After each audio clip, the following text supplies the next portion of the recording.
Question 1. The performance metrics show a consistent pattern of patients reporting persistent moderate to severe pain and limited return to pre-injury functional levels 6 months post-operatively for common orthopedic procedures. Considering the role of physical therapy in pain management, which of the following approaches is most aligned with current evidence-based practice and professional guidelines for orthopedic clinical specialists? Option A. Implementing a standardized exercise protocol for all patients with similar diagnoses, regardless of individual pain presentation or functional limitations, with infrequent reassessment. Option B.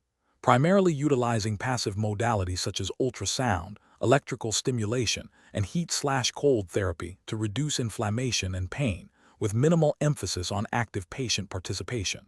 Option C. Prioritizing a multimodal approach that integrates therapeutic exercise, manual therapy, patient education on pain neuroscience, and graded activity progression, with regular reassessment of pain and function to guide treatment modifications.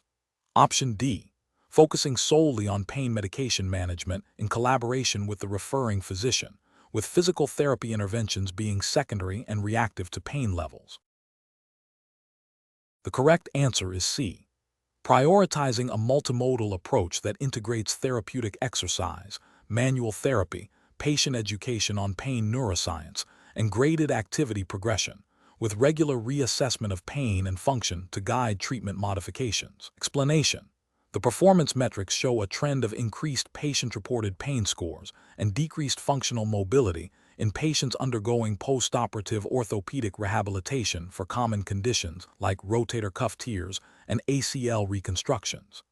This scenario is professionally challenging because it directly impacts patient outcomes and satisfaction, requiring a nuanced understanding of pain management strategies beyond traditional passive modalities. Physical therapists must critically evaluate their current treatment paradigms and integrate evidence-based approaches that address the multifaceted nature of pain. Careful judgment is required to differentiate between effective and ineffective interventions, considering patient-specific factors, adherence, and the potential for psychosocial influences on pain perception.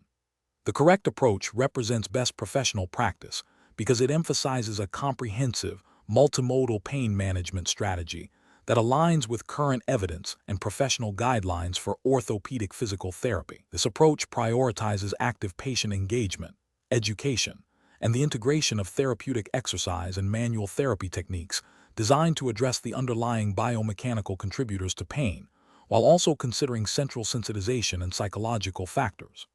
This aligns with the American Physical Therapy Association, APTA, standards of practice and the OCS core competencies, which advocate for patient-centered care, evidence-based practice, and the therapist's role in empowering patients to manage their pain and improve function. Ethical considerations mandate providing care that is both effective and safe, and this approach maximizes the likelihood of achieving positive outcomes while minimizing risks associated with less evidence-based or potentially harmful interventions. An incorrect approach that solely relies on passive modalities like ultrasound or electrical stimulation, without a strong emphasis on active rehabilitation, fails to address the root causes of post-operative pain and functional limitations. This is a regulatory and ethical failure because it deviates from evidence-based practice, potentially leading to suboptimal patient outcomes and prolonged recovery. It also fails to meet the professional obligation to provide the most effective care.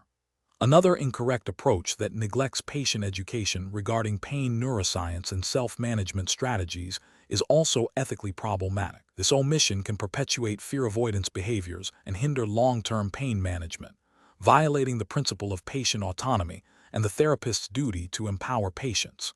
Furthermore, an approach that does not involve regular reassessment of pain and function and fails to adapt the treatment plan accordingly represents a failure to adhere to the principles of ongoing patient assessment and individualized care, which are fundamental to professional practice and patient safety. The professional reasoning process for similar situations should involve a systematic evaluation of patient presentation, including pain characteristics, functional limitations, and psychosocial factors. This should be followed by a thorough review of current evidence for pain management in the specific orthopedic condition. Therapists should then formulate a differential diagnosis for the pain, considering both peripheral and central mechanisms. The treatment plan should be developed collaboratively with the patient, incorporating active strategies, education, and appropriate manual techniques, with clear goals and outcome measures established. Regular reassessment and adaptation of the plan based on patient response are crucial. This decision-making framework ensures that care is evidence-based, patient-centered, and ethically sound, aligning with the OCS certification's commitment to advanced practice. Question 2. During the evaluation of a patient aiming to return to competitive gymnastics, the clinician performs a passive knee flexion assessment.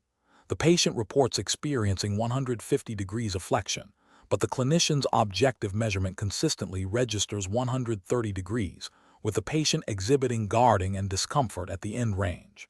The patient expresses frustration, stating, "I need to be able to get to 150 degrees to do my floor routine, so that's what you have to record." What is the most ethically and professionally sound course of action for the clinician? Option A. Adjust the measurement technique slightly to achieve a reading closer to the patient's reported 150 degrees, assuming their subjective experience is a valid indicator of readiness. Option B. Inform the patient that their reported ROM is unrealistic and dismiss their goal of returning to gymnastics as unattainable with their current functional limitations. Option C. Document the objectively measured 130 degrees of knee flexion.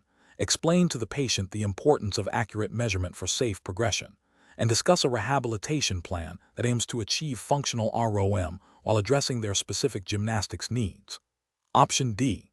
Record the patient's self-reported 150 degrees of knee flexion to acknowledge their perceived progress and maintain patient satisfaction. The correct answer is C. Document the objectively measured 130 degrees of knee flexion. Explain to the patient the importance of accurate measurement for safe progression, and discuss a rehabilitation plan that aims to achieve functional ROM while addressing their specific gymnastics needs. Explanation. This scenario presents a professional challenge due to the inherent conflict between a patient's expressed desire and the clinician's professional judgment regarding the accuracy and safety of a range of motion (ROM) assessment. The patient's insistence on a specific, potentially exaggerated ROM measurement, coupled with their stated goal of returning to a high-impact sport, creates a situation where objective clinical findings might be at odds with subjective patient reporting. This necessitates careful consideration of ethical principles, patient autonomy, and the clinician's responsibility to provide accurate and evidence-based care. The correct approach represents best professional practice because it prioritizes objective, reproducible assessment techniques and clear, honest communication. By explaining the rationale behind the chosen measurement method, acknowledging the patient's goals, and educating them on the limitations and potential risks of overstating ROM, the clinician upholds their ethical duty of beneficence, acting in the patient's best interest, and non-maleficence, avoiding harm. This approach also aligns with professional guidelines that emphasize accurate documentation and patient education to foster realistic expectations and informed decision-making. An incorrect approach that involves passively accepting the patient's self-reported, potentially exaggerated ROM measurement without further objective verification or discussion fails to uphold the clinician's responsibility for accurate assessment. This could lead to inappropriate treatment planning, delayed recovery, and potentially increased risk of re-injury if the patient believes they have achieved a level of function they have not objectively demonstrated. It also undermines the integrity of the clinical record. Another incorrect approach, which involves dismissing the patient's goals and unilaterally deciding on a different, less ambitious ROM target without collaborative discussion, disregards the principle of patient autonomy. While the clinician's expertise is crucial, excluding the patient from the decision-making process regarding their own rehabilitation goals can lead to decreased adherence and patient dissatisfaction. A further incorrect approach, which involves fabricating or manipulating the ROM measurement to align with the patient's stated goals, represents a severe ethical and professional breach. This constitutes falsification of clinical data, which is a direct violation of professional integrity and can have serious consequences for patient care and legal standing. It erodes trust and compromises the entire healthcare process. The professional decision-making process in such situations should involve a systematic approach. First, conduct a thorough and objective ROM assessment using standardized techniques. Second, openly discuss the findings with the patient, explaining the objective measurements and their implications. Third, acknowledge and validate the patient's goals while also educating them about realistic timelines, potential risks, and the importance of achieving functional ROM through appropriate rehabilitation. Fourth, collaboratively develop a treatment plan that balances the patient's aspirations with evidence-based practice and safety considerations. Finally, document all findings, discussions, and the agreed-upon plan comprehensively. Question 3. Market research demonstrates that a pharmaceutical company is offering orthopedic clinical specialists a significant financial incentive for each patient they prescribe a newly developed medication for osteoarthritis and rheumatoid arthritis. This medication has shown promising results in early trials, but has not yet been widely adopted or compared extensively against established treatments. As an OCS, you are approached with this offer. What is the most ethically and professionally sound approach to this situation? Option A. Decline the offer and continue to prescribe treatments based solely on established evidence, patient-specific factors, and a comprehensive evaluation of all available therapeutic options, without disclosing the offer to patients unless it directly impacts their treatment choices. Option B. Decline the offer and immediately disclose the existence of the incentive program to all patients being considered for treatment, regardless of whether the new medication is being recommended. Option C. Accept the financial incentive and then proceed with a standard, unbiased evaluation of treatment options for each patient, without disclosing the offer to patients, as you are confident in your ability to remain impartial.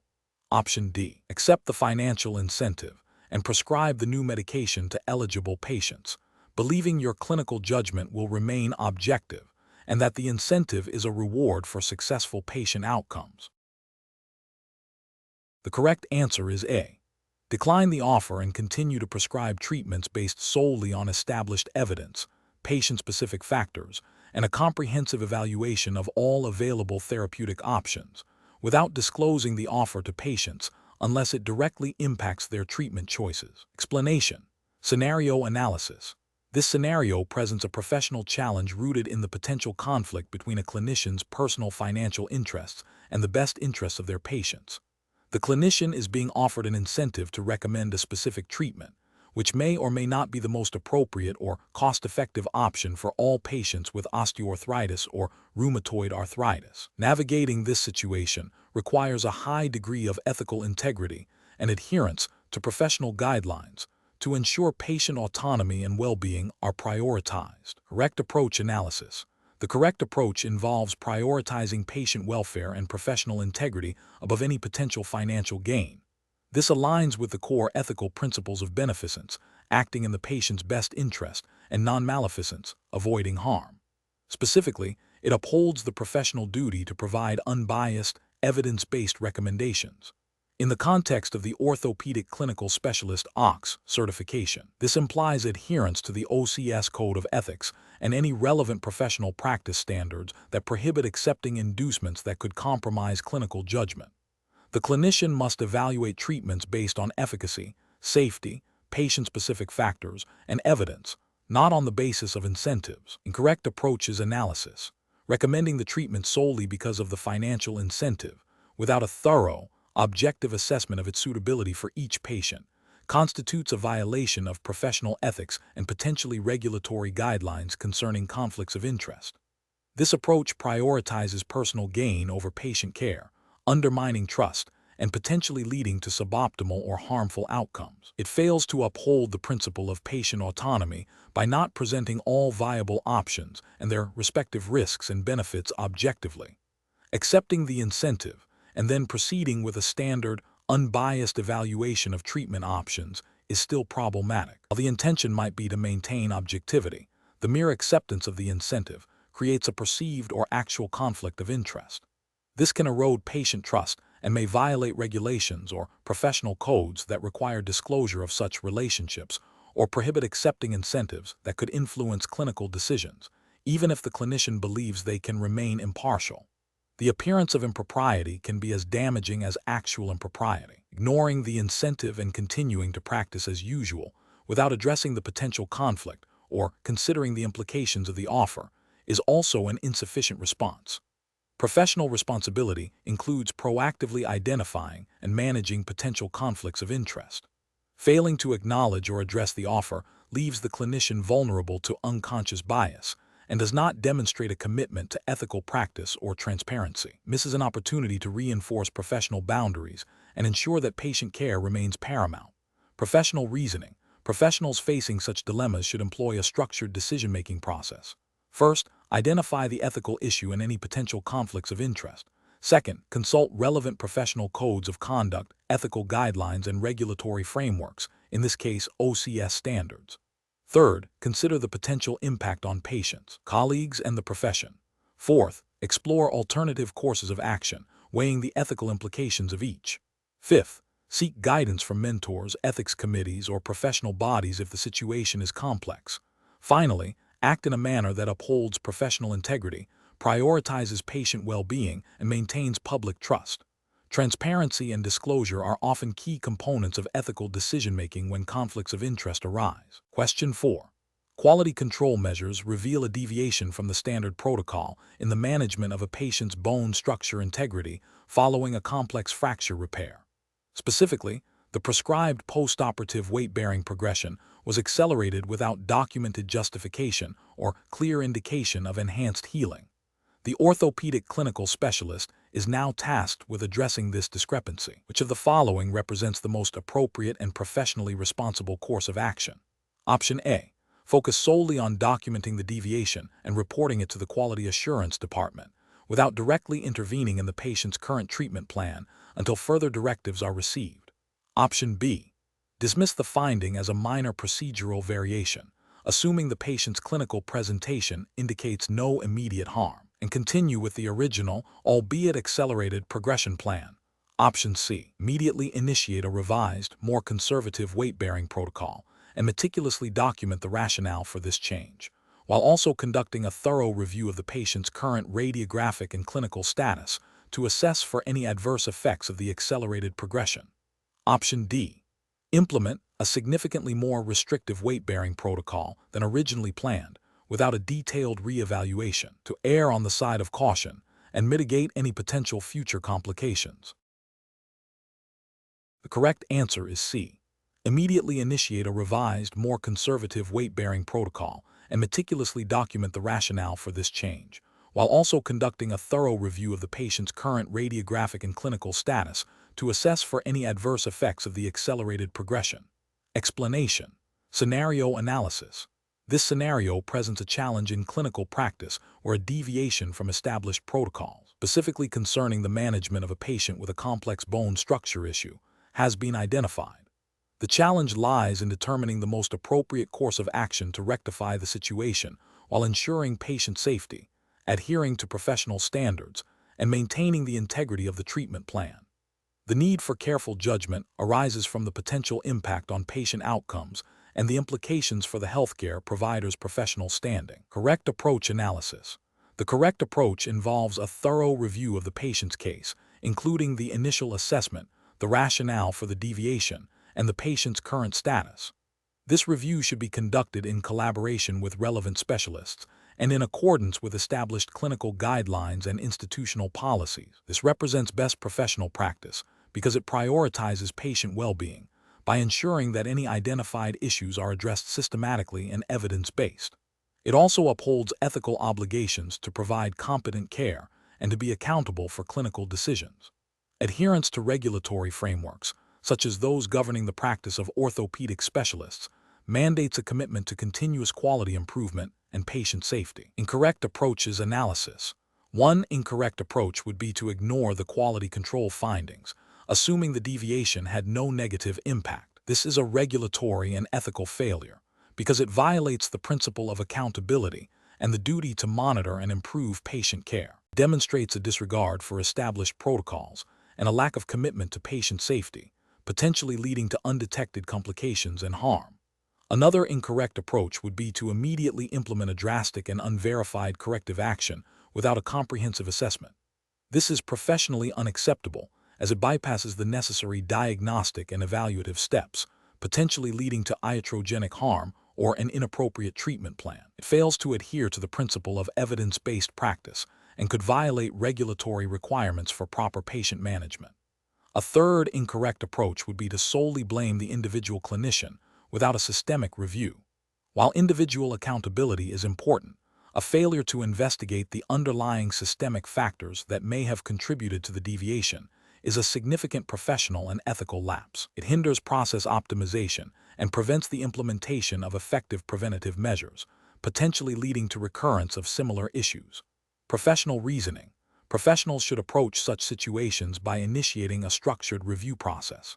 This involves gathering all relevant information, consulting with peers and supervisors, and referencing applicable clinical guidelines and regulatory standards. The focus should be on understanding the root cause of the deviation, assessing its impact on the patient, and developing a plan for corrective action that is both safe and effective.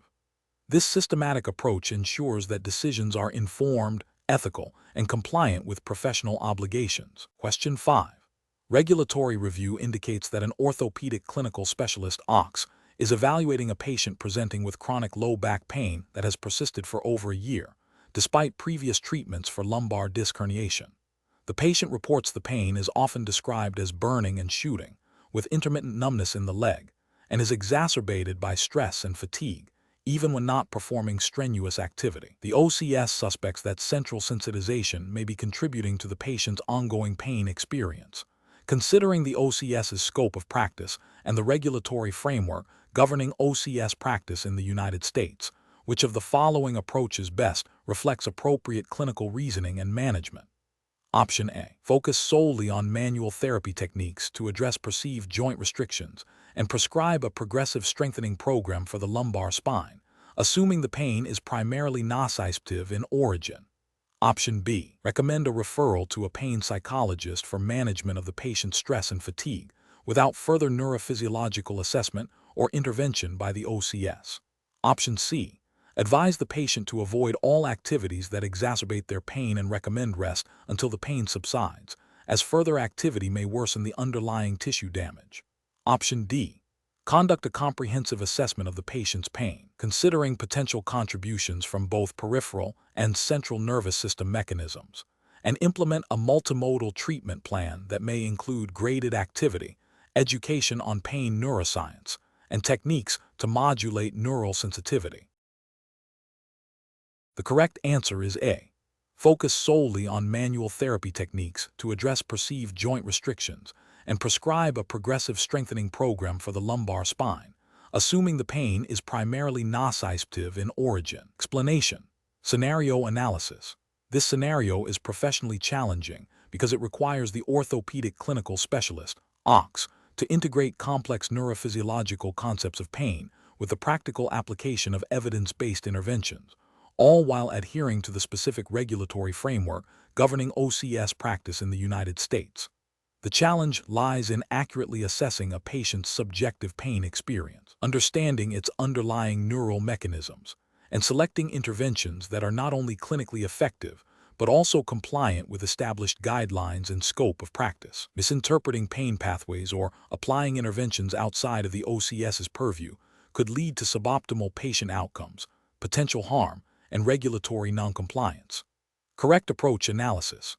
The correct approach involves a comprehensive assessment of the patient's pain, considering both nociceptive and neuropathic components, and then applying interventions that directly address the identified pain mechanisms. This aligns with the OCS's role in diagnosing and treating musculoskeletal conditions, which often involve complex pain presentations.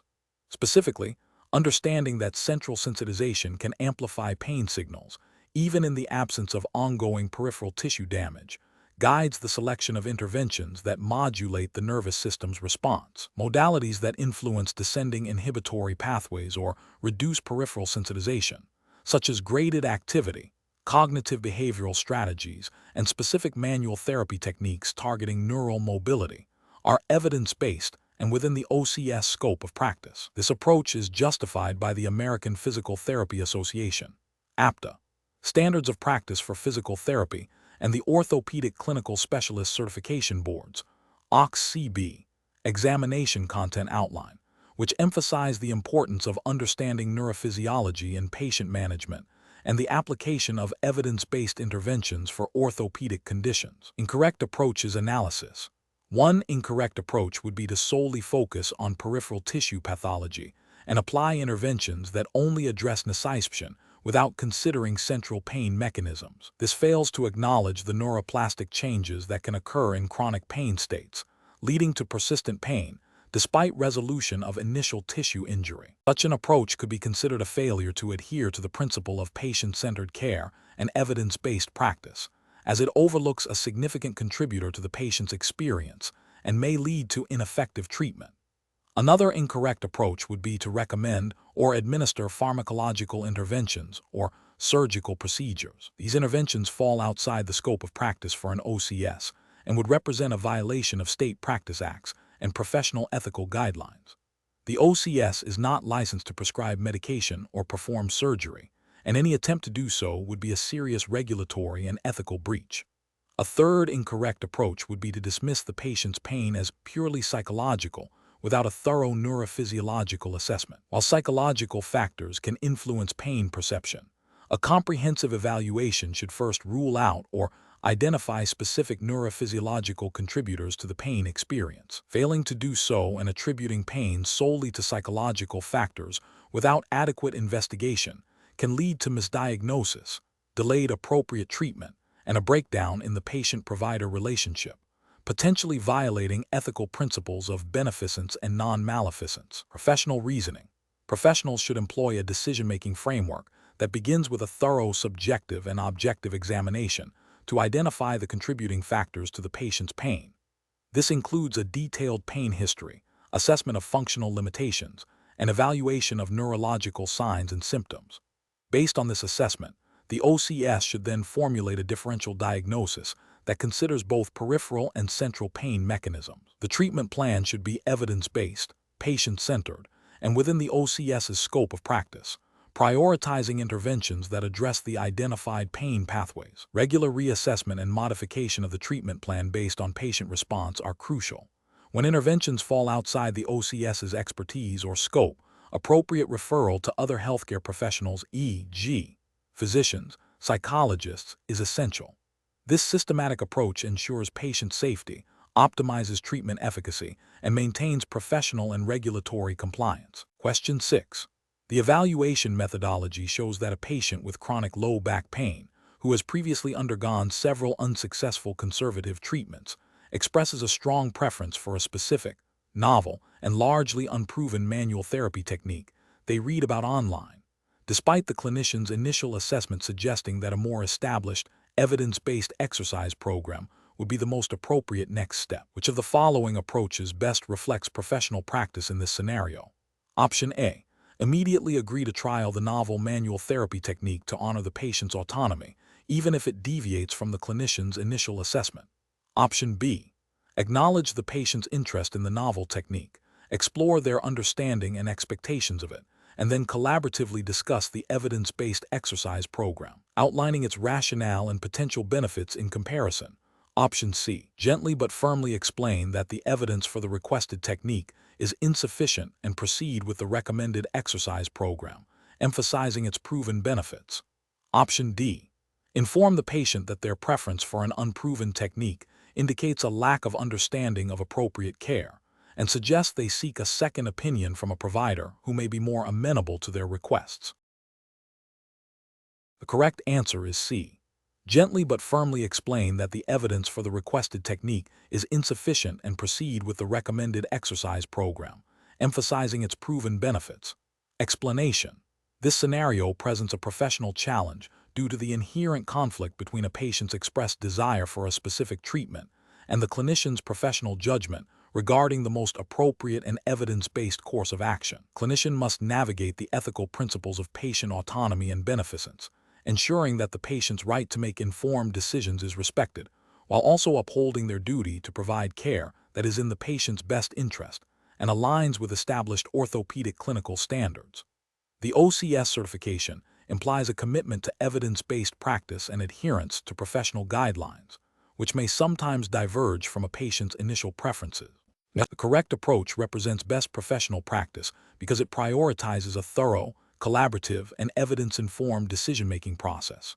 It involves actively listening to the patient's concerns and understanding the rationale behind their preference, then clearly and empathetically communicating the clinician's assessment, including the evidence supporting alternative or complementary approaches.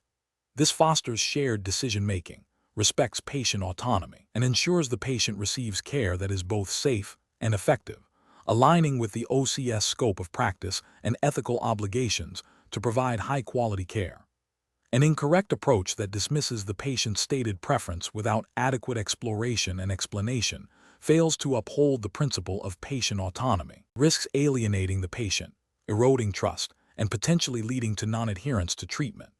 Another incorrect approach that blindly follows the patient's request without professional clinical judgment or consideration of evidence-based practice violates the principle of beneficence and the clinician's responsibility to provide safe and effective care, potentially leading to suboptimal outcomes or harm. An approach that involves pressuring the patient into a specific treatment without fully addressing their concerns or providing comprehensive information undermines informed consent and patient autonomy. The professional decision-making process in such situations should involve 1. Active listening and empathetic inquiry to understand the patient's perspective and underlying concerns. 2. A comprehensive clinical assessment to establish an objective understanding of the patient's condition. 3. Clear, evidence-based communication of findings and treatment options, including risks, benefits, and alternatives. 4. Collaborative discussion to reach a shared decision that respects patient values and clinical evidence. 5. Documentation of the decision-making process and the agreed-upon plan. Question 7. The evaluation methodology shows a patient presenting with chronic low back pain who has researched a novel, unproven regenerative therapy and is insistent on receiving this specific treatment, despite the clinician's initial assessment suggesting more conventional, evidence-based interventions are indicated. The clinician is concerned about the lack of scientific validation for the requested therapy and its potential risks. Option A. Discuss the patient's research and concerns openly. Explain the current evidence for and against the requested therapy, present evidence-based alternative treatments, and collaboratively develop a treatment plan that prioritizes patient safety and efficacy. Option B. Immediately agree to administer the requested novel therapy to respect the patient's autonomy and avoid conflict, regardless of the lack of evidence. Option C. Proceed with the requested novel therapy without thoroughly discussing the risks, benefits, and alternatives, and without obtaining explicit informed consent for this specific unproven treatment. Option D. Firmly refuse to consider the requested therapy, informing the patient that only standard treatments will be provided, without further discussion of their research or preferences. Correct answer is A. Discuss the patient's research and concerns openly. Explain the current evidence for and against the requested therapy, present evidence-based alternative treatments, and collaboratively develop a treatment plan that prioritizes patient safety and efficacy. Explanation. Scenario analysis. This scenario presents a professional challenge due to the conflict between a patient's expressed desire for a specific, potentially unproven, treatment and the clinician's ethical and professional responsibility to provide evidence-based care and ensure patient safety. The clinician must navigate the patient's autonomy with the imperative to avoid harm and uphold professional standards. The OCS's role involves not only clinical expertise, but also ethical judgment and adherence to professional guidelines. Correct approach analysis. The correct approach prioritizes patient well-being and evidence-based practice, aligning with the core principles of orthopedic clinical specialization and ethical medical practice. This involves a thorough assessment, open communication, and a collaborative decision-making process. The clinician must educate the patient on the current evidence, discuss alternative, proven treatments, and document the rationale for the chosen course of action. This upholds the professional's duty of care and ensures that treatment decisions are informed and safe, adhering to the implicit standards of practice expected of an OCS. Incorrect approaches analysis. One incorrect approach involves immediately agreeing to the patient's request without critical evaluation. This fails to uphold the professional's responsibility to provide evidence-based care and could lead to patient harm if the requested treatment is ineffective or dangerous.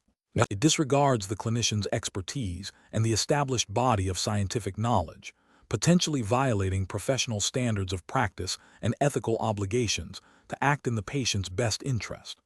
Another incorrect approach is to dismiss the patient's request outright without a thorough discussion or exploration of their reasoning. This disrespects patient autonomy and can damage the therapeutic relationship. While the clinician has a duty to provide safe and effective care, a paternalistic approach that ignores the patient's perspective is ethically problematic and can lead to non-adherence and dissatisfaction. A third incorrect approach is to proceed with the requested treatment without adequately informing the patient of the risks, benefits, and alternatives, or without documenting the informed consent process. This constitutes a failure in the duty to inform and obtain consent, which is a fundamental ethical and potentially legal requirement in healthcare. It bypasses the crucial step of ensuring the patient understands the implications of their treatment choices. Professional reasoning. Professionals should approach such situations by first actively listening to the patient's concerns and understanding their motivations for requesting a specific treatment. This should be followed by a comprehensive clinical assessment to confirm the diagnosis and evaluate the patient's suitability for various treatment options. The clinician must then clearly and empathetically communicate the current evidence regarding the requested treatment, highlighting its limitations or lack of support. Simultaneously, they should present and discuss evidence-based alternatives, explaining the rationale, expected outcomes, risks, and benefits of each. The decision-making process should be collaborative, empowering the patient to make an informed choice within the bounds of safe and ethical practice. Thorough documentation of the discussion, the patient's understanding, and the final treatment plan is paramount. Question 8. Implementation of the functional movement screen (FMS) within an orthopedic clinical setting requires careful consideration of best practices for its integration into patient care. Which of the following approaches best reflects a commitment to evidence-based practice, patient safety, and professional integrity? Option A. Utilizing the FMS primarily as a marketing tool to highlight the clinic's innovative assessment methods, with minimal emphasis on standardized administration or in-depth clinician training, and only occasionally incorporating its findings into treatment. Option B. Implementing the FMS with all new patients immediately, relying on the provided manual for interpretation, and using the scores to guide all subsequent treatment decisions without further clinician training or integration with other assessment findings. Option C. Requiring clinicians to perform the FMS on every patient at least twice per week to track progress, without a clear protocol for interpretation or a defined role for these frequent screenings within the overall treatment strategy. Option D. Developing a standardized protocol for FMS administration and scoring, ensuring all treating clinicians receive comprehensive training on its application and interpretation, and integrating FMS results with patient history, clinical examination, and functional goals to inform a holistic treatment plan. The correct answer is B. Implementing the FMS with all new patients immediately, relying on the provided manual for interpretation, and using the scores to guide all subsequent treatment decisions without further clinician training or integration with other assessment findings. Explanation. This scenario presents a common challenge in orthopedic clinical practice, integrating a new assessment tool into existing patient care protocols. The professional challenge lies in ensuring that the chosen method for implementing the functional movement screen, FMS, aligns with best practices for patient assessment, data interpretation, and subsequent treatment planning, all while adhering to the ethical and professional standards governing orthopedic specialists. Careful judgment is required to select an approach that is both clinically effective and ethically sound. The correct approach represents best professional practice because it prioritizes a systematic and evidence-informed integration of the FMS. This involves thorough training for all clinicians involved, establishing clear protocols for administration and scoring, and ensuring that the FMS results are used to inform, not dictate, the treatment plan. This aligns with the ethical principle of beneficence, ensuring patients receive the most appropriate and individualized care based on comprehensive assessment. It also upholds professional competence by ensuring practitioners are adequately skilled in using the tool. Furthermore, it supports the principle of non-maleficence by avoiding the misapplication or misinterpretation of the FMS, which could lead to ineffective or even harmful interventions. An incorrect approach that focuses solely on the number of screens performed without adequate training or standardized protocols fails to uphold professional competence. This could lead to inconsistent data collection and interpretation, compromising the validity of the assessment and potentially leading to inappropriate treatment decisions, violating the principle of non-maleficence. Another incorrect approach that relies on FMS scores as the sole determinant of treatment, without considering the patient's subjective report, clinical examination findings, or broader functional goals, demonstrates a failure to provide individualized care and may violate the principle of beneficence by overlooking crucial patient-specific factors. This approach also risks oversimplifying complex patient presentations, an approach that uses FMS scores for marketing purposes without a clear clinical rationale or patient benefit, and without ensuring proper understanding and application by all staff, represents an ethical failure. It prioritizes commercial gain over patient well-being and professional integrity, potentially misleading patients and undermining trust in the practice. The professional reasoning process for similar situations should involve a critical evaluation of any new assessment tool. This includes understanding its psychometric properties, evidence base for its application in the target population, and the necessary training and resources for its effective implementation. Clinicians should consider how the tool integrates with existing assessment and treatment paradigms, ensuring it adds value without creating redundancy or confusion. A systematic approach to implementation, including pilot testing, ongoing quality assurance, and continuous professional development, is crucial for maintaining high standards of patient care and ethical practice. Question 9. Strategic planning requires an orthopedic clinical specialist to develop a comprehensive management approach for a patient presenting with symptoms suggestive of rotator cuff tendinopathy, considering the patient's reported pain with overhead activities and a history of gradual onset. Which of the following strategies best reflects a proactive and evidence-based approach to address both the acute symptoms and long-term functional recovery? Option A. Focus solely on pain management through modalities like ultrasound and electrical stimulation, deferring any active exercise until pain is completely resolved. Option B. Recommend complete immobilization of the affected shoulder for an extended period to allow for complete tissue healing. Option C. Implement a phased rehabilitation program focusing on progressive strengthening of the rotator cuff and scapular stabilizers, coupled with education on activity modification and ergonomic principles. Option D. Prescribe a high-intensity resistance training program immediately to rapidly build muscle strength around the shoulder joint. Correct answer is C. Implement a phased rehabilitation program focusing on progressive strengthening of the rotator cuff and scapular stabilizers, coupled with education on activity modification and ergonomic principles. Explanation. Scenario analysis. This scenario is professionally challenging because it requires balancing the immediate needs of a patient experiencing acute tendinitis with the long-term management and prevention of tendinopathy. The orthopedic clinical specialist must consider the patient's functional goals, potential underlying biomechanical factors, and the evidence-based treatment options available, all while adhering to the established scope of practice and professional guidelines. The challenge lies in differentiating between acute inflammation and chronic degenerative changes and tailoring interventions accordingly. Correct approach analysis. The correct approach emphasizes a comprehensive assessment that includes evaluating the patient's current functional limitations, identifying potential contributing factors, e.g., overuse, biomechanics, training errors, and developing a personalized treatment plan.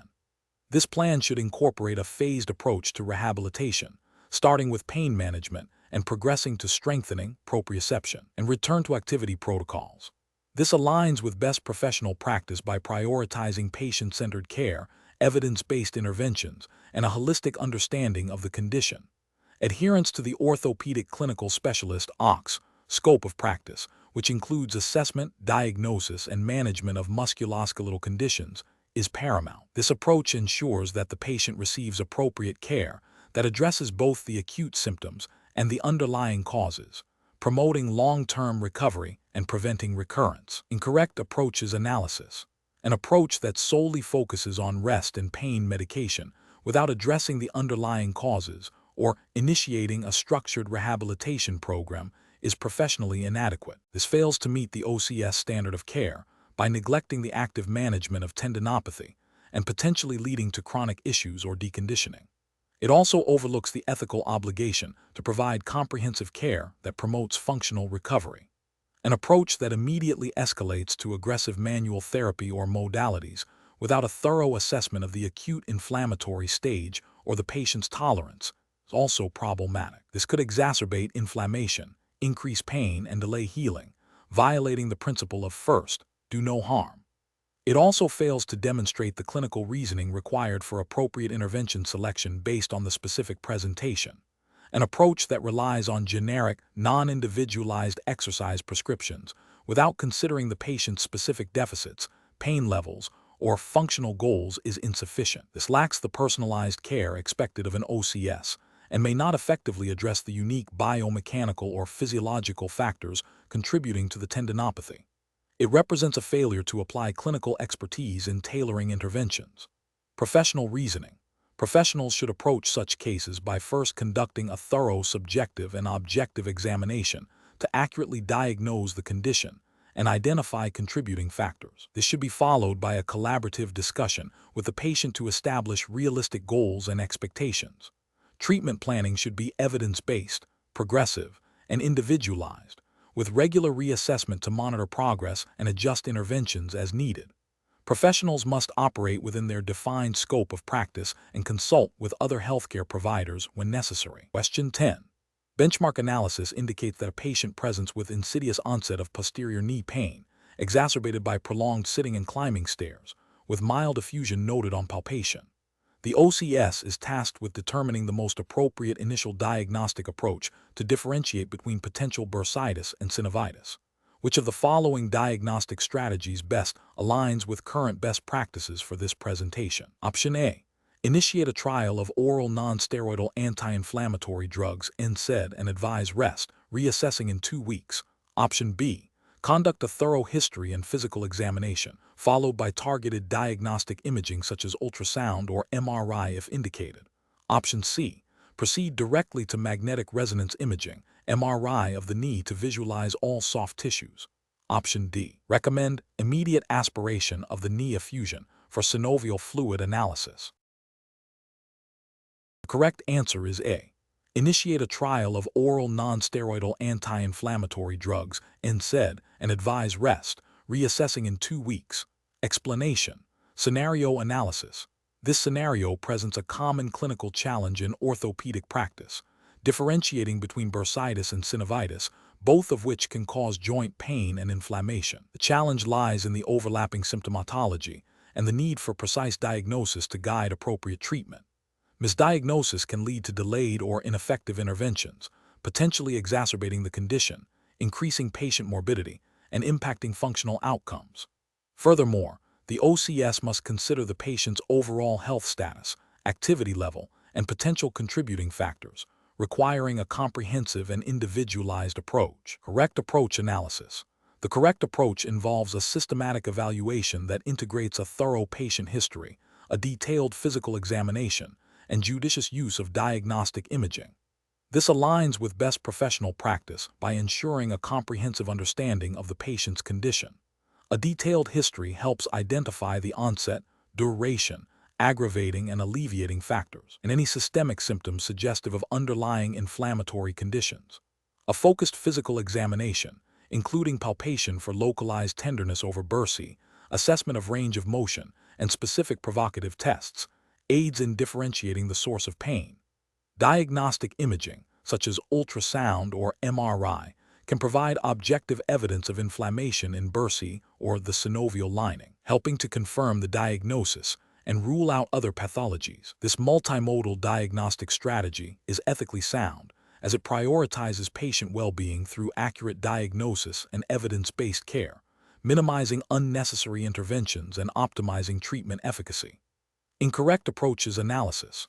One incorrect approach is to solely rely on patient-reported pain without a comprehensive physical examination or diagnostic imaging. This fails to meet professional standards by neglecting objective assessment and potentially leading to a superficial diagnosis. Ethically, it compromises the principle of beneficence by not ensuring the most accurate diagnosis possible, which could result in inappropriate treatment. Another incorrect approach is to immediately prescribe broad-spectrum anti-inflammatory medication without a clear diagnosis. This is a reactive rather than a proactive approach, potentially masking symptoms without addressing the root cause and failing to adhere to evidence-based practice guidelines for diagnosis and management.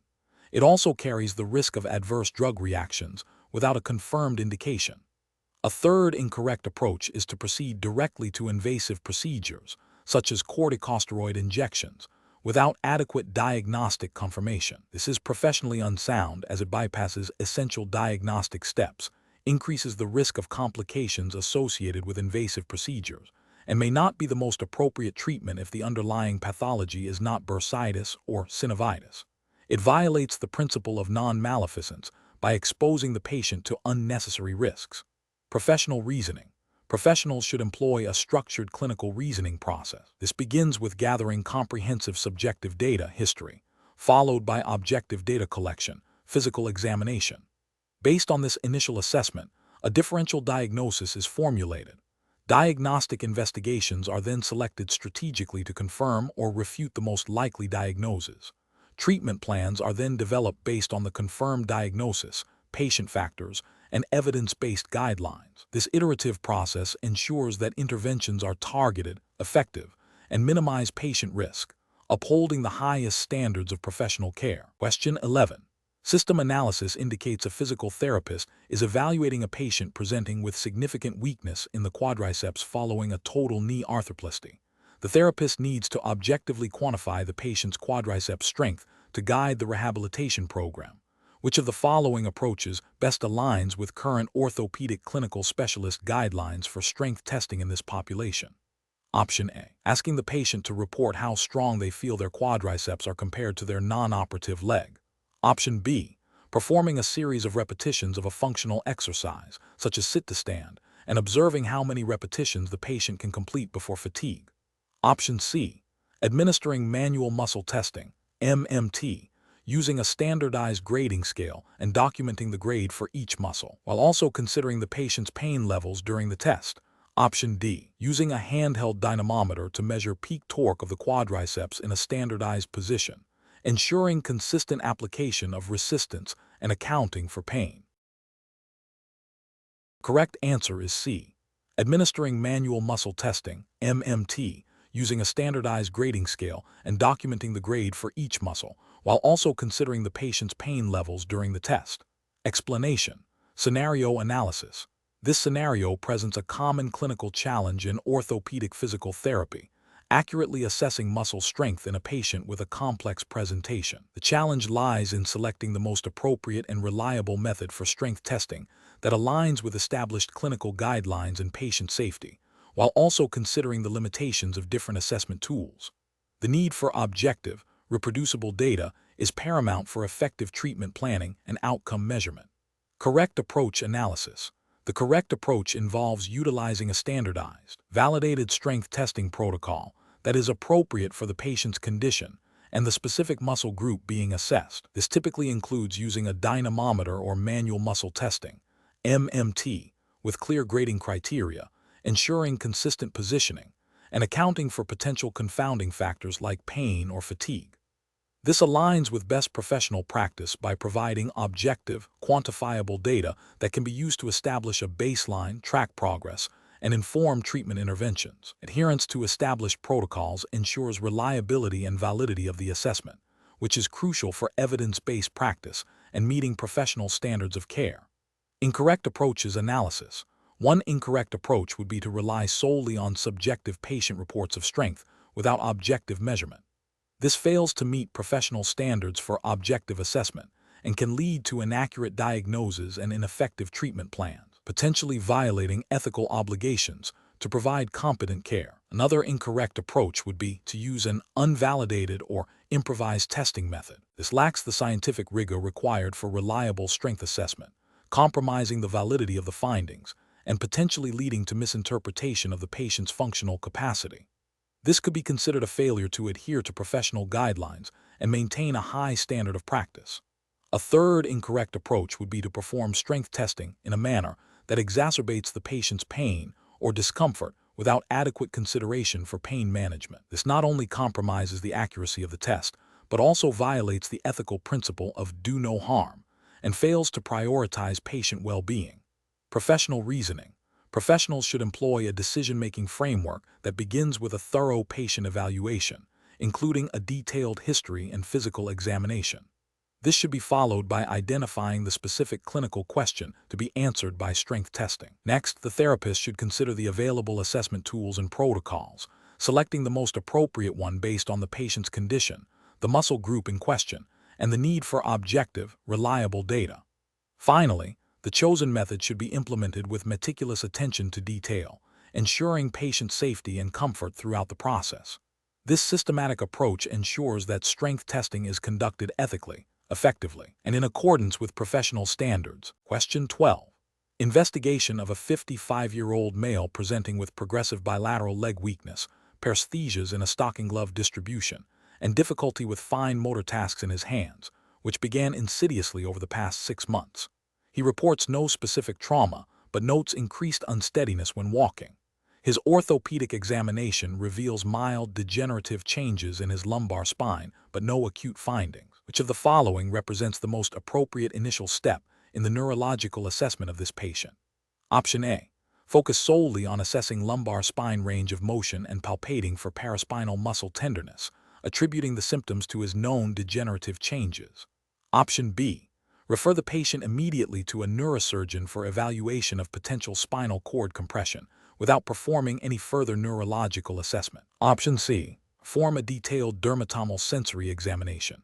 Assess distal muscle strength bilaterally using manual muscle testing, and evaluate deep tendon reflexes in the lower extremities, while also assessing upper extremity coordination and fine motor skills. Option D.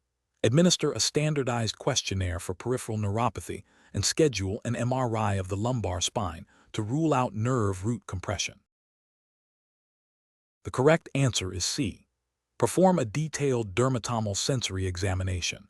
Assess distal muscle strength bilaterally using manual muscle testing, and evaluate deep tendon reflexes in the lower extremities, while also assessing upper extremity coordination and fine motor skills. Explanation.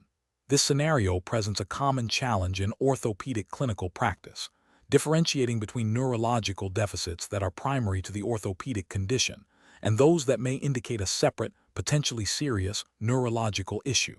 The challenge lies in the overlap of symptoms and the need for a systematic and thorough assessment to avoid misdiagnosis or delayed treatment. The orthopedic specialist must possess the knowledge and skills to perform a comprehensive neurological examination relevant to their scope of practice, recognizing when to refer to other specialists. The correct approach represents best professional practice because it adheres to the principles of patient-centered care and evidence-based practice. A systematic neurological assessment, including sensory testing, motor strength evaluation, reflex assessment, and coordination tests, allows for the identification of specific nerve root impingement, peripheral nerve involvement, or central nervous system signs. This comprehensive approach ensures that all potential contributing factors to the patient's symptoms are considered, leading to a more accurate diagnosis and appropriate treatment plan. It aligns with the ethical obligation to provide competent care and to act in the patient's best interest by ruling out or identifying serious neurological conditions that require prompt intervention. An incorrect approach, such as solely focusing on orthopedic impairments and neglecting a detailed neurological screen, represents a failure to meet the standard of care. This could lead to a misdiagnosis of a significant neurological condition, such as a spinal cord lesion or a progressive peripheral neuropathy, resulting in delayed or inappropriate treatment and potentially irreversible functional decline for the patient. Ethically, this constitutes a breach of the duty of care and could be considered professional negligence. Another incorrect approach, such as performing an overly broad or inappropriate neurological examination beyond the scope of orthopedic practice without appropriate consultation, could lead to misinterpretation of findings or unnecessary patient anxiety and cost. This deviates from the principle of practicing within one's expertise and collaborating effectively with other healthcare professionals. The professional decision-making process for similar situations involves a systematic approach. 1. Thoroughly review the patient's history, paying close attention to the onset, character, and progression of neurological symptoms. 2. Conduct a targeted but comprehensive neurological examination relevant to the presenting complaint, including sensory, motor, reflex, and coordination assessments. 3. Correlate neurological findings with orthopedic impairments. 4. Identify red flags that suggest a more serious neurological etiology. 5. Determine if the findings are within the scope of orthopedic practice or if referral to neurology or other specialists is warranted. 6. Document all findings and the rationale for the chosen course of action meticulously. Question 13. What factors determine the optimal timing and type of intervention for a patient presenting with a complex lower extremity fracture and signs suggestive of compromised vascular supply, considering the impact on subsequent bone and soft tissue healing? Option A. The degree of objective vascular compromise, the specific fracture pattern, and the presence of associated soft tissue injury. Option B. The patient's subjective report of pain intensity and duration, irrespective of objective vascular findings. Option C. The surgeon's personal experience with similar fracture types without formal vascular assessment. Option D. The availability of specific surgical implants, prioritizing their use over immediate vascular evaluation. The correct answer is A. The degree of objective vascular compromise, the specific fracture pattern, and the presence of associated soft tissue injury. Explanation. This scenario presents a professionally challenging situation due to the inherent complexity of managing orthopedic injuries, particularly when vascular compromise is suspected. The clinician must balance the urgency of potential ischemia with the need for accurate assessment and appropriate intervention, all while adhering to established clinical guidelines and ethical principles. The interplay between vascular supply and the subsequent healing processes is critical. Compromised blood flow directly impedes the delivery of oxygen, nutrients, and inflammatory mediators essential for tissue repair. Therefore, a thorough understanding of these factors is paramount for effective patient management and optimal outcomes. The correct approach represents best professional practice because it prioritizes a systematic and evidence-based evaluation of vascular status. This involves utilizing established clinical signs and diagnostic tools to assess perfusion, thereby guiding timely and appropriate interventions. Adherence to established protocols for vascular assessment in orthopedic trauma or post-operative scenarios ensures that potential complications are identified early, minimizing the risk of irreversible tissue damage and long-term functional deficits. This aligns with the ethical imperative to provide competent and timely care, acting in the best interest of the patient. An incorrect approach that relies solely on subjective patient reports without objective vascular assessment fails to meet professional standards. This could lead to delayed diagnosis and treatment of vascular compromise, potentially resulting in severe consequences such as compartment syndrome or limb loss.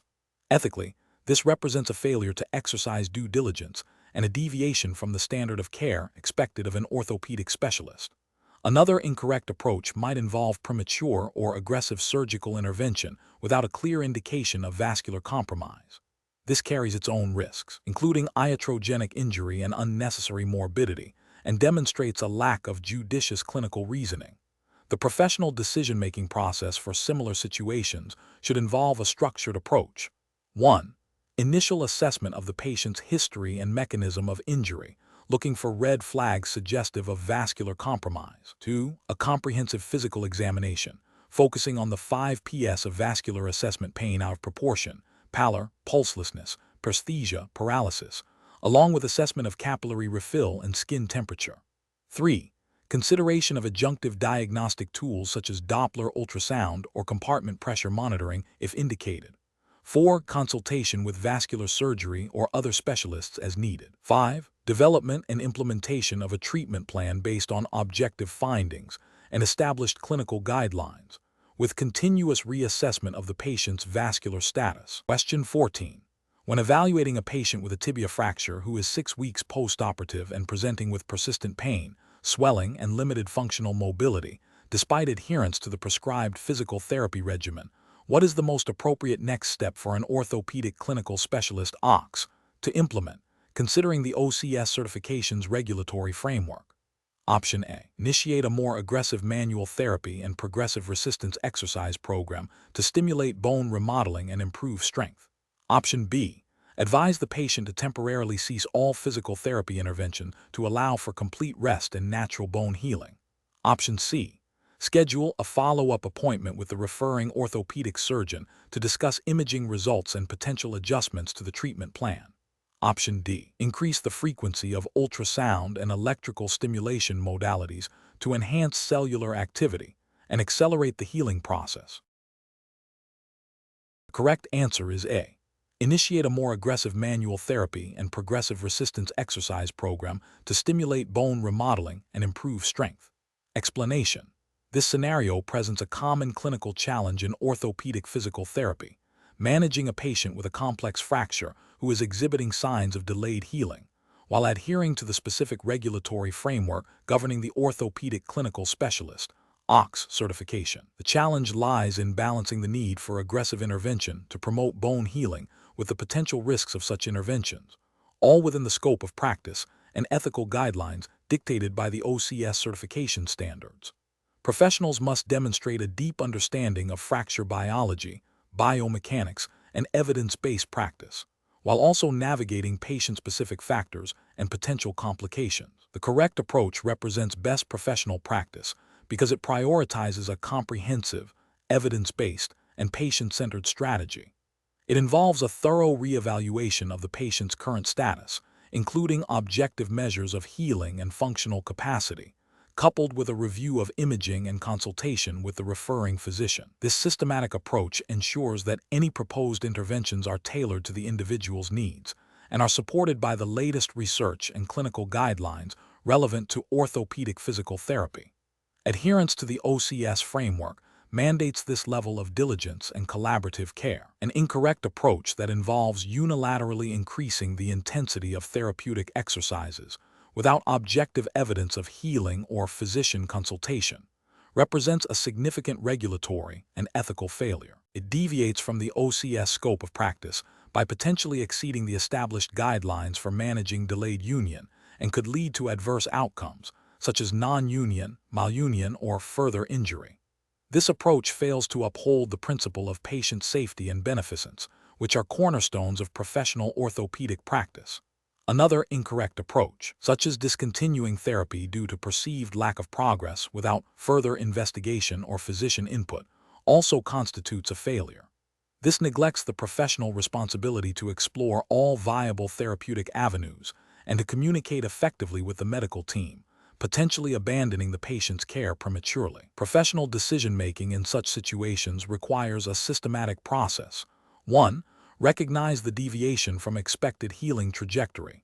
2. Conduct a thorough reassessment, incorporating objective data and patient feedback. 3. Consult relevant literature and evidence-based guidelines for managing delayed fracture healing.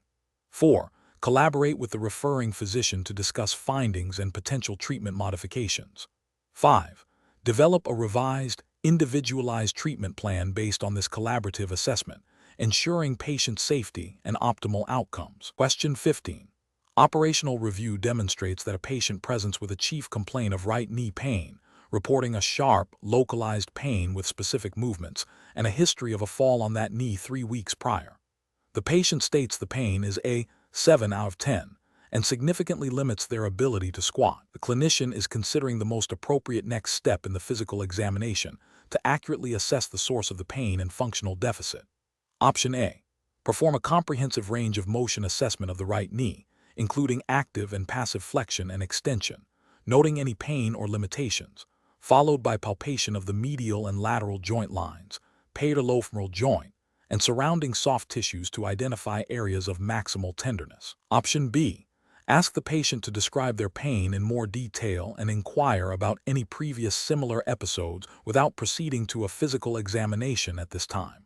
Option C. Conduct a brief assessment of gait and then proceed to assess the strength of the quadriceps and hamstrings, assuming the pain is likely muscular. Option D. Immediately refer the patient for an MRI of the right knee to investigate potential internal derangement based on the reported pain intensity and functional limitation. Correct answer is A.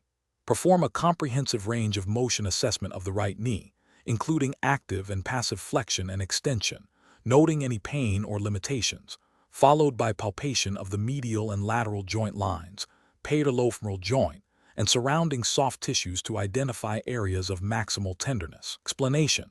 Scenario analysis.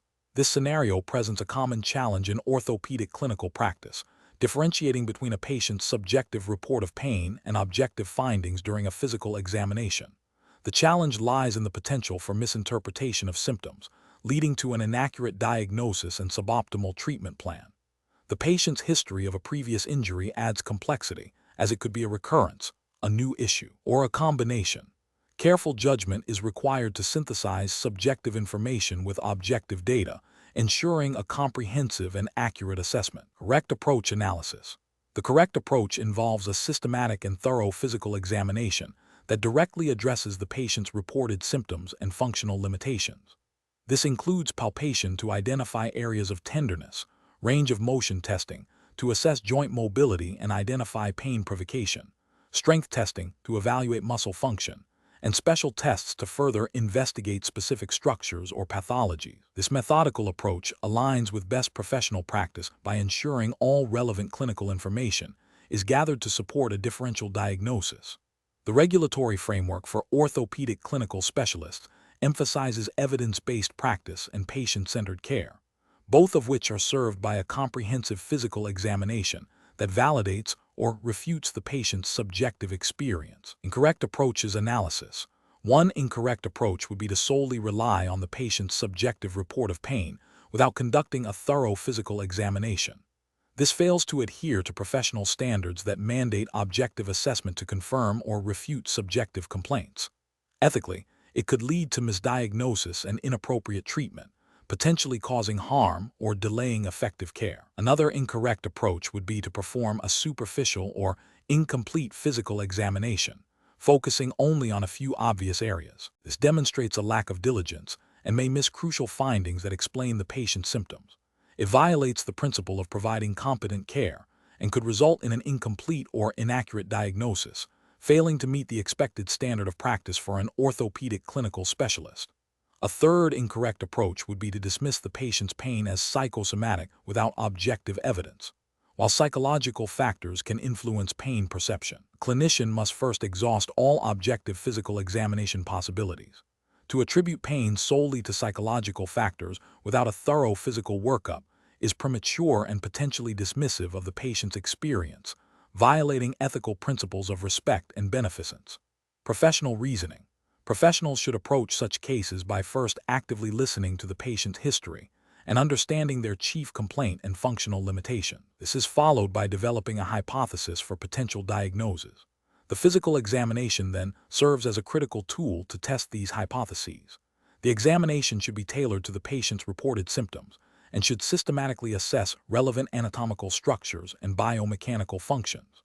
Findings from the examination should be correlated with the patient's history to arrive at the most probable diagnosis and guide subsequent treatment decision. This iterative process of history, hypothesis, examination, and correlation is fundamental to sound clinical reasoning. Question 16.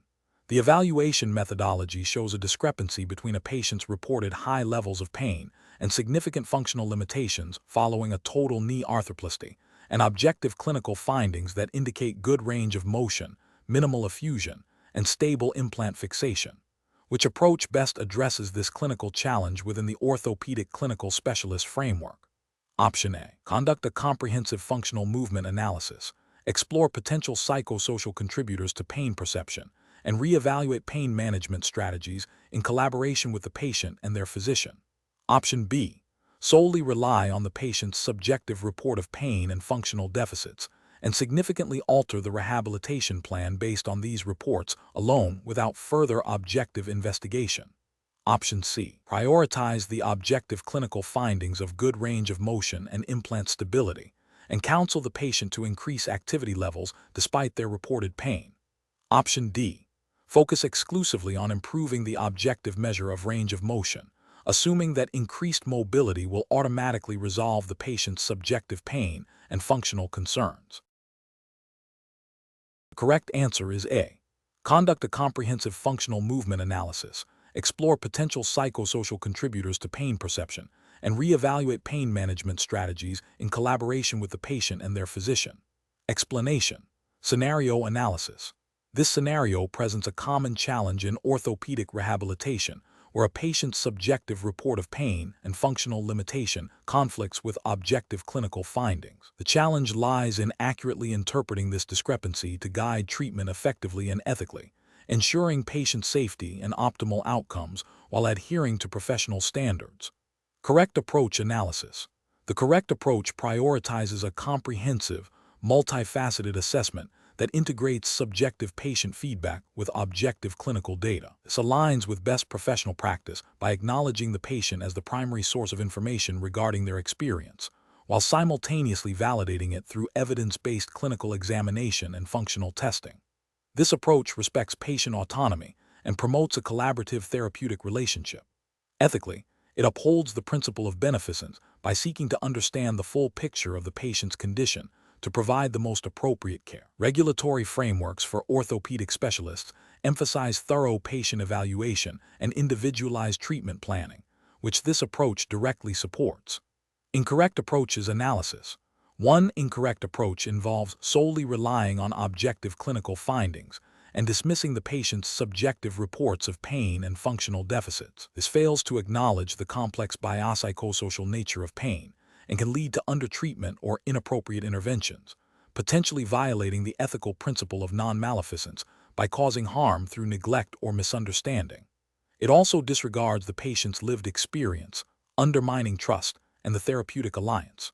Regulatory guidelines mandate consideration of the patient's subjective experience as a critical component of assessment. Another incorrect approach is to exclusively accept the patient's subjective reports without objective validation. While patient reports are crucial, an over-reliance without objective correlation can lead to misdiagnosis, ineffective treatment, and potentially unnecessary interventions, which is ethically questionable due to resource utilization and potential for patient harm. It also fails to meet the professional standard of evidence-based practice, which requires objective verification of subjective complaints. A third incorrect approach is to focus solely on a single objective measure, such as range of motion, while neglecting other objective findings and the patient's subjective experience. This narrow focus can lead to an incomplete understanding of the patient's functional limitations and pain drivers, resulting in a suboptimal rehabilitation plan. It represents a failure to conduct a comprehensive orthopedic assessment, as expected by professional standards and regulatory oversight. Professional reasoning. Professionals should employ a systematic decision-making process that begins with active listening and empathetic engagement with the patient's subjective report. This should be followed by a thorough, evidence-based orthopedic examination, utilizing a variety of objective measures relevant to the patient's presentation. The professional must then synthesize both subjective and objective data, looking for correlations and discrepancies. When discrepancies arise, further investigation, such as exploring pain mechanisms, functional movement analysis, or considering psychosocial factors, is warranted.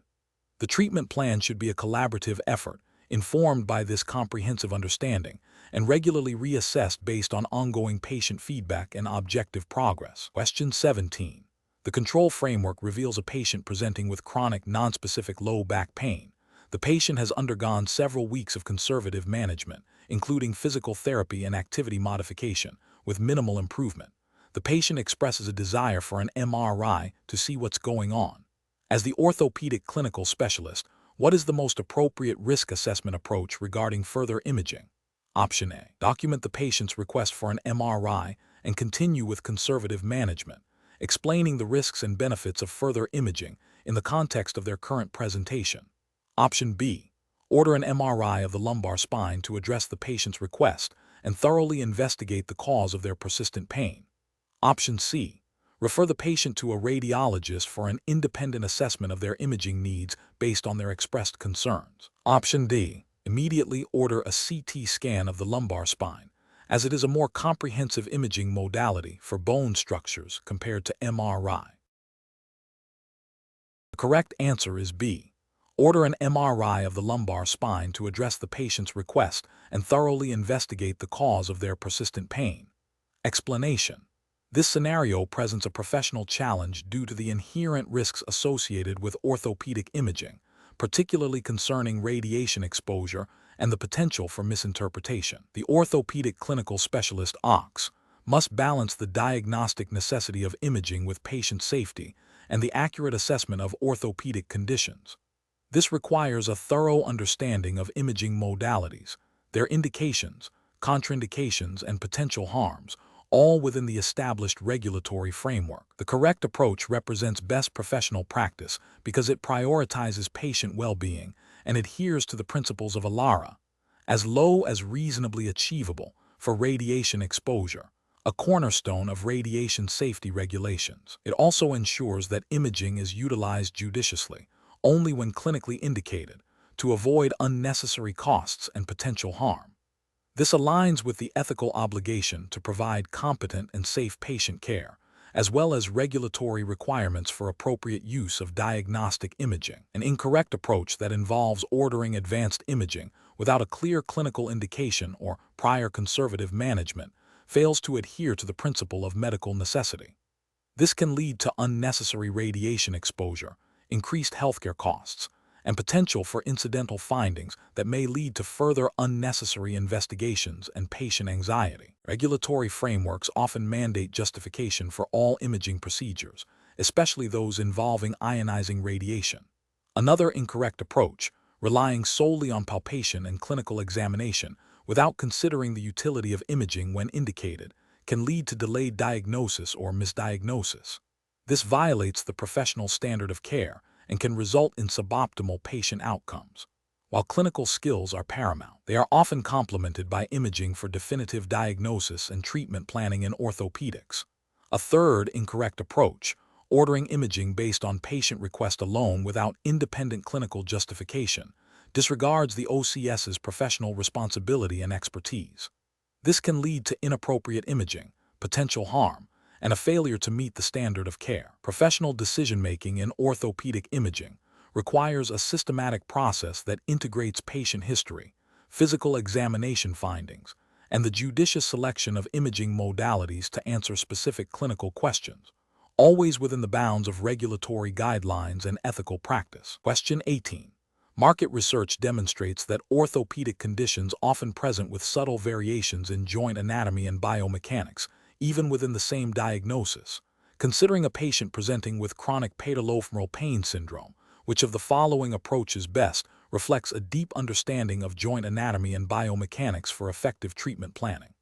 Option A. Conducting a comprehensive biomechanical assessment to evaluate patellar tracking, tibiofemoral alignment, and the influence of proximal hip musculature, and distal, foot and ankle mechanics structures on patellofemoral joint loading. Option B. Implementing a standardized exercise program focusing on quadriceps strengthening, assuming this is the primary driver of patellofemoral pain. Option C. Recommending rest and ice as the primary intervention, with the expectation that symptoms will resolve with reduced activity.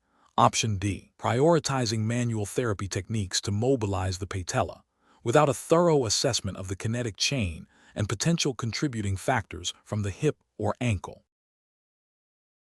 The correct answer is B. Implementing a standardized exercise program focusing on quadriceps strengthening, assuming this is the primary driver of patellofemoral pain. Explanation. This scenario presents a professional challenge due to the inherent variability in patient anatomy and biomechanics, even within a specific orthopedic condition. A clinician must synthesize complex anatomical knowledge with an understanding of functional biomechanics to tailor treatment effectively. The challenge lies in moving beyond generalized treatment protocols to individualized care that accounts for unique patient presentations. Careful judgment is required to differentiate between common presentations and those that necessitate a deviation from standard practice, always prioritizing patient safety and optimal outcomes. The correct approach represents best professional practice because it directly applies advanced knowledge of joint anatomy and biomechanics to the specific clinical presentation. This involves a detailed assessment of the affected joint structure, including osseous alignment, ligamentous integrity, and articular cartilage status, and how these anatomical features influence the joint's functional movement patterns and load-bearing capabilities. This deep understanding allows for the selection of interventions that are precisely targeted to address the underlying biomechanical deficits and anatomical abnormalities, thereby maximizing therapeutic efficacy and minimizing the risk of iatrogenic harm. This aligns with the ethical imperative to provide competent and evidence-based care, ensuring that treatment decisions are grounded in a thorough understanding of the patient's unique musculoskeletal system. An incorrect approach that relies solely on a generalized understanding of the condition, without considering individual anatomical variations, would fail to address the specific biomechanical issues present in that patient. This could lead to ineffective treatment, prolonged recovery, or even exacerbation of the condition. Ethically, this represents a failure to provide individualized care and a potential breach of the standard of care. Another incorrect approach that focuses only on the symptomatic presentation without a thorough anatomical and biomechanical assessment risks treating the symptom rather than the root cause. This can lead to a superficial improvement that does not address the underlying structural or functional problem, ultimately hindering long-term recovery and potentially leading to recurrent issues. This approach is ethically questionable as it may not represent the most effective or comprehensive treatment strategy. A further incorrect approach that prioritizes a single anatomical structure without considering its interaction with surrounding structures and the overall biomechanical chain would be incomplete. For example, focusing solely on a ligamentous injury without assessing the impact on joint kinematics or muscle activation patterns would neglect crucial aspects of the joint's function. This oversight can lead to suboptimal outcomes as the interconnected nature of the musculoskeletal system is not fully appreciated. The professional decision-making process for similar situations should involve a systematic approach. 1. Comprehensive patient assessment. This includes a detailed history, physical examination focusing on range of motion, strength, palpation, and special tests, and a thorough review of imaging studies. 2. Anatomical and biomechanical correlation. Critically analyze how the patient's anatomical findings, e.g., joint congruity, alignment, soft tissue integrity, influence their biomechanics, e.g., gait, movement patterns, force transmission. 3. Differential diagnosis and problem identification. Clearly define the primary anatomical and biomechanical issues contributing to the patient's symptoms. 4. Evidence-based intervention selection. Choose interventions, e.g., therapeutic exercise, manual therapy, bracing, that are supported by evidence and specifically address the identified anatomical and biomechanical deficits. 5. Ongoing reassessment and adaptation. Continuously monitor the patient's response to treatment and be prepared to modify the plan based on evolving anatomical and biomechanical considerations. Question 19. Stakeholder feedback indicates that orthopedic clinical specialists sometimes encounter imaging reports with findings that, while documented, could be interpreted in multiple ways or have significant implications for treatment that are not explicitly detailed. In such a scenario, what is the most appropriate professional action to ensure optimal patient care and adherence to best practices? Option A. Directly initiate a complex surgical intervention based on the documented findings, without further discussion or confirmation. Option B.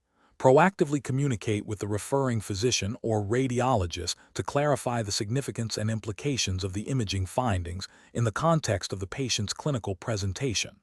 Option C. Rely solely on the written report and assume the referring physician has a complete understanding of its nuances and implications for the patient's care. Option D. Proceed with the most common treatment protocol for the suspected condition, assuming the radiologist's interpretation is sufficient for guiding management. The correct answer is B.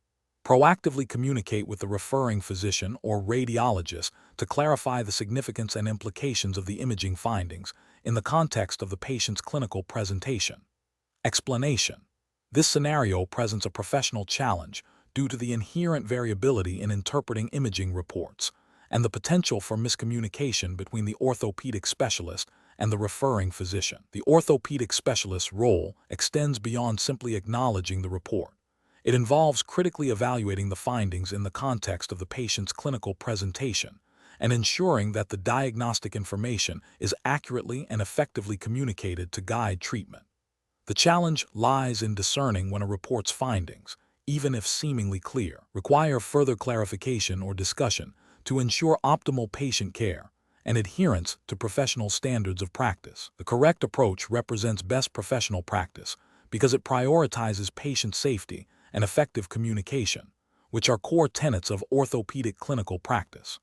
By proactively seeking clarification on ambiguous or potentially significant findings, the specialist ensures that the treatment plan is based on the most accurate and complete understanding of the patient's condition. This aligns with the ethical obligation to provide competent care and to communicate effectively with other healthcare professionals involved in the patient's management.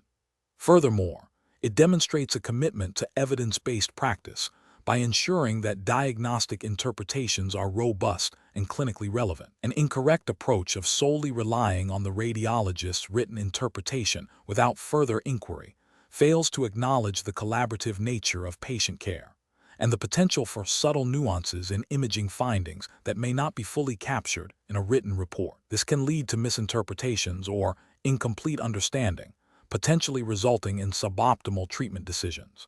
Ethically, this approach could be seen as a failure to exercise due diligence in patient assessment. Another incorrect approach of immediately proceeding with a treatment plan based on a potentially ambiguous finding without seeking clarification risks patient harm. This bypasses a critical step in the diagnostic and treatment planning process, potentially leading to the implementation of an inappropriate or ineffective intervention. This represents a failure to adhere to the principle of do no harm and a deviation from best practice in clinical decision-making.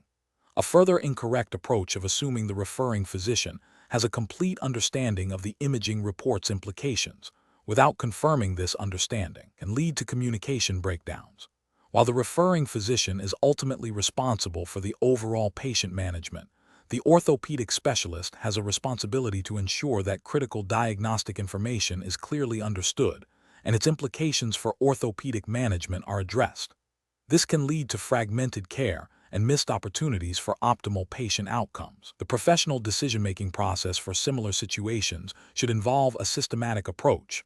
First, thoroughly review the imaging report in conjunction with the patient's clinical history and physical examination findings.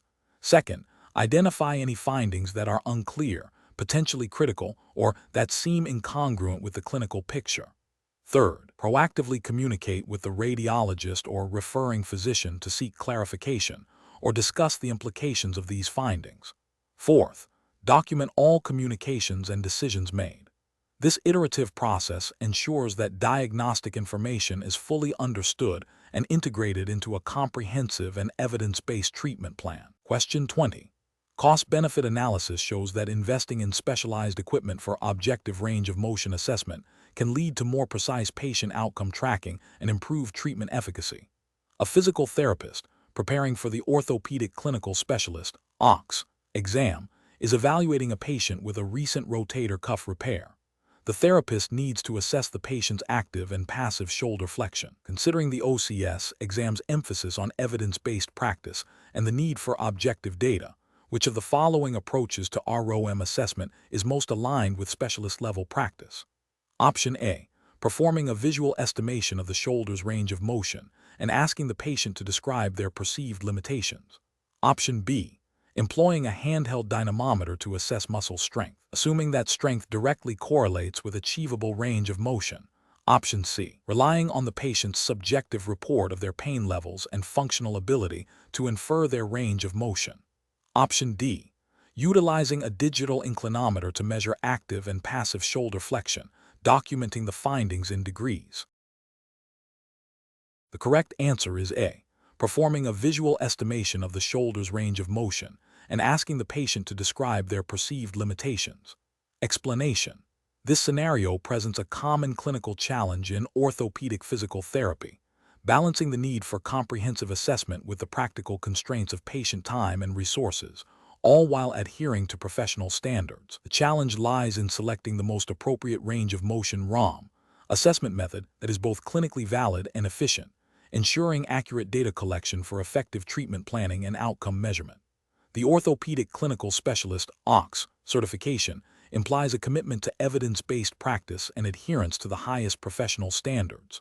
The correct approach represents best professional practice because it prioritizes a standardized, objective, and reliable method for ROM assessment. Utilizing goniometry, when indicated and performed correctly, provides quantitative data that is essential for tracking progress, identifying limitations, and informing treatment interventions. This aligns with the OCS credential's emphasis on evidence-based practice and the ethical obligation to provide the highest quality of care. Furthermore, accurate ROM measurement is fundamental to the diagnosis and management of orthopedic conditions, directly impacting patient outcomes and the justification of therapeutic services. An incorrect approach that relies solely on subjective observation or palpation without objective measurement fails to meet the standards of a specialist. This approach lacks the precision required for objective documentation and progress monitoring, potentially leading to inaccurate clinical judgments and suboptimal patient care. Ethically, it falls short of the expected level of diligence and evidence-based practice for an OCS.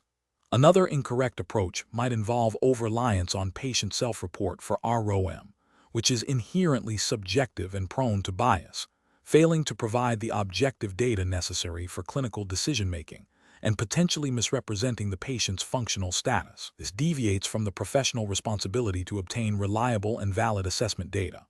A third incorrect approach could be the indiscriminate application of the most complex or time-consuming ROM assessment technique for every patient, regardless of their condition or the clinical question. This demonstrates a lack of clinical reasoning and efficient resource utilization, which is contrary to best practice and potentially wasteful of patient and provider time. A professional decision-making process for similar situations should involve a systematic evaluation of the patient's condition, the specific clinical question being addressed, the available assessment tools, and the evidence supporting their use. The specialist must consider the reliability and validity of each assessment method in the context of the individual patient and the desired outcome. This involves critical appraisal of the literature, understanding the psychometric properties of assessment tools, and applying clinical judgment to select the most appropriate and efficient method that yields accurate and actionable data.